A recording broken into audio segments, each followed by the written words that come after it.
You can really tell nowadays that we happen to be living in the matrix for real, for real. And when it comes down to these, as Tory Rain calls them, caucus stains, boy, it didn't get no weirder than this. Now, I've been heard about the creation of sex robots, because this is due from the movie I, Robot, movies like Demolition Man and all this other stuff. You know, the scene where Sylvester Stallone and Sandra Bullock was supposed to be making out, but not in the odd way of sense, like 40 years into the future in the 40th century and stuff, where they put on some crazy get up on their head and have um, thoughts of them having sex and stuff. But now, movies like I, Robot inspired some of these people, some of these weirdos to get out here to want to make sex robots. Now, one of the inventors, which is Sergey Santos, is taking it further, as you can see in the title here. I meant to talk about this too. Says he will soon have children with his creations. I don't even want to read this, but I got to. The inventor of one of the world's first sex robots claims he is not far away from being able to have a quote-unquote baby with one of his creations. Sergey Santos also thinks people will be getting married to their automatic lovers within a generation. Whoa. Santos previously revealed that his sex robot, Samantha, oh God, who moans and groans when he touches her in the right places, sicko, had improved his marriage of 16 years to fellow designer Matisa Kisimataki. Matisa Kisimataki. You know what's something about with these white guys? They always got a fetish for Asian women. I don't get that, but that's all right. Let's continue. But Kisimataki might not be so relaxed about the prospect of her promiscuous scientist breeding with his silicone seductress.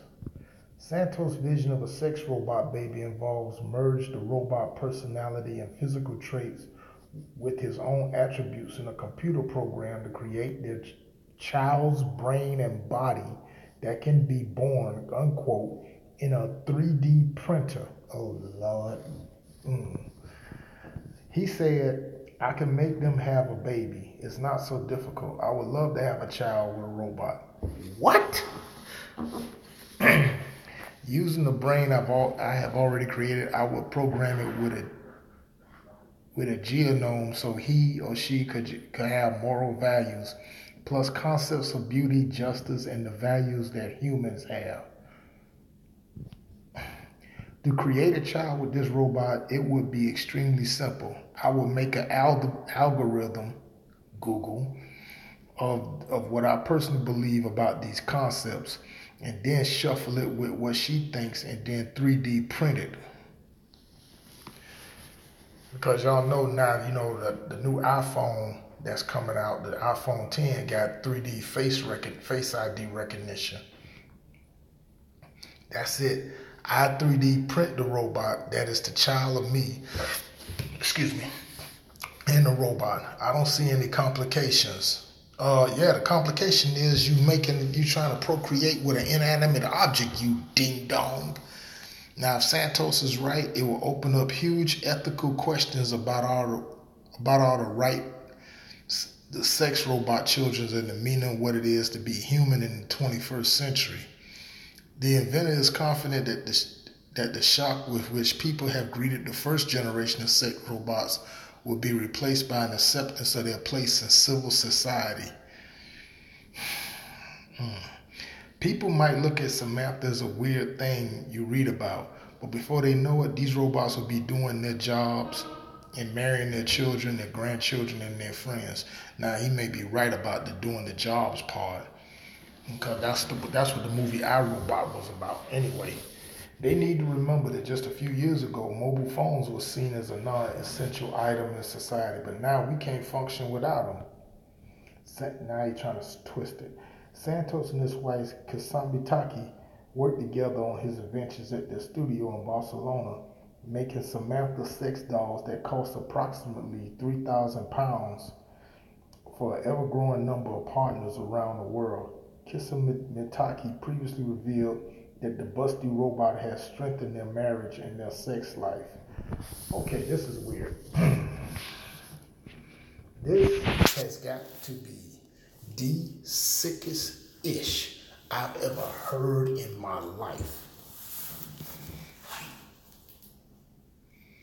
See, this is something that would attract pedophiles, child molesters, the whole kit and caboodle, and all type of weirdos, you know, because see, I mean, it's already bad enough. You got Caucasian women that's getting out here trying to get butt implants and all this other stuff, even going so far as using melanin to darken their skin to try to be like the phenotype of the original woman, which is the so-called quote-unquote black woman and stuff. And now this is what they're doing it because it reminds me of the movie Get Out. Remember the scene where they were going to go see the parents and they ran over a deer? The deer was symbolic of the black woman, and this is what they want to go ahead and replace it with. Now look at it real close to that picture. You know, she ain't, you know, Caucasian. She happens to be of a melanated sex robot, which furthers, like I said, the infatuation. You know what I'm saying? So now they want to try to replace, you know, and some of y'all sisters, y'all be getting out and going out your way trying to go after these guys, and these guys got some weirdo shit. You know, you beat them in the clubs like this, stay the hell away from them, for real. But, and on top of that, keep in mind too, when this just came out today, and you know, and this is October 23rd, which is the beginning of Scorpio season. Yes, and anybody that knows, that's very strong in astrology, knows Scorpio. The part of the body Scorpio rules is the reproductive organs, the sex organs. So guess what it's about? War and sex is a constant with us. You know, October 23rd to November 20th is Scorpio season. So it's going to be about sex, and war, sex, war. Sort of like Black Dynamite, so to speak. But this right here is definitely very weird. Very weird. More importantly, it's also sick. The nature of the beast. That's what it is. The nature of the cave beast, man. I know a lot of y'all gonna have something to say down in the comment section, so please go ahead and find a way. Let me know what y'all think. Y'all subscribe, share, click the notification bell so therefore when I upload these new videos and stuff like that that's informative. And I hope no brothers or sisters, y'all don't get yourself involved in this foolishness. Y'all so when I upload new videos, after you click the notification bell, y'all get it. That's it. That's all I got to say. Do not fall for this crap, people. No more talk. I'm done.